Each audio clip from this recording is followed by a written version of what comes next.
یہاں یہ نہیں کہا گیا کہ یتیموں کو کھانا نہیں کھلاتے تھے. بچا ہوا کھانا تو انسان کتے کو بھی آگے ڈال دیتا ہے, کہیں بھی ڈال دیتا ہے. 2 دیگیں بچ گئی مدرسے میں دے دو بھائی, نہ بھی دیتے تو 2 گھنٹے میں ویسے ہی خراب ہو جاتی, آپ نے بھیج دی. تکریم کا لفظ ہے, کلا بل لا تکریمون الیتیم, ہرگز نہیں بلکہ تم یتیموں کو کسی خاطر میں نہیں لاتے تھے. تمہارے پاس مال آیا تو تم بھول گئے.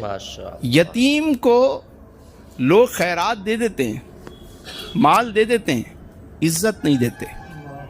یہاں عزت کی بات کی جا رہی ہے, یتیم خانے بنانے کی بات نہیں کی جا رہی, یتیموں کو رسپیکٹ دینے کی بات کی جا رہی ہے.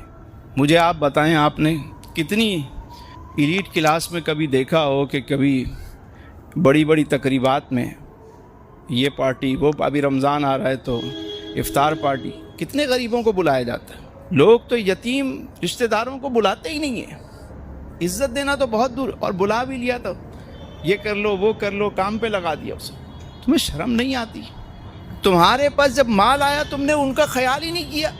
کیونکہ یاد رکھیں, اللہ نے کسی کو تیل کا کنواں دیا ہے اور کسی کو چراغ دیا ہے. بھائی تمہیں مال دیا, تم کہہ رہے ہو بڑا کرم ہے, تو یتیم اس کو کس نے کیا ہے؟ تمہیں آزمایا ہے تو اسے بھی تو آزمائش میں ہے. اور یاد رکھے, یتیم کی آہ جو ہے نا بہت زیادہ لگتی ہے. میرے حضور کا انداز دیکھیے, حضور تشریف لے جا رہے ہیں, جانے دو عالم صلی اللہ علیہ وآلہ وسلم. ایک یتیم بچہ تھا, ان کا نام تھا بشیر بن عقبہ, صحابی ہیں.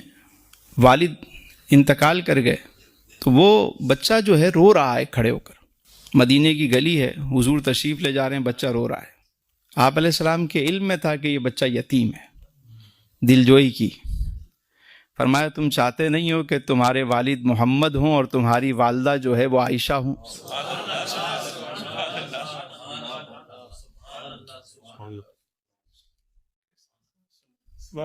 غور فرمائے.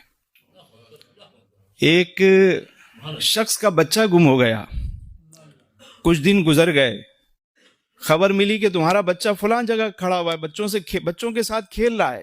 وہ صحابی جلدی جلدی اٹھ کر بھاگنے لگے. میرے حضور نے فرمایا رکو, آرام سے جاؤ, یہ جا کے مت کرنا کہ میرا بیٹا کہہ کے, ہو سکتا ہے وہاں کوئی یتیم بچہ بھی ہو.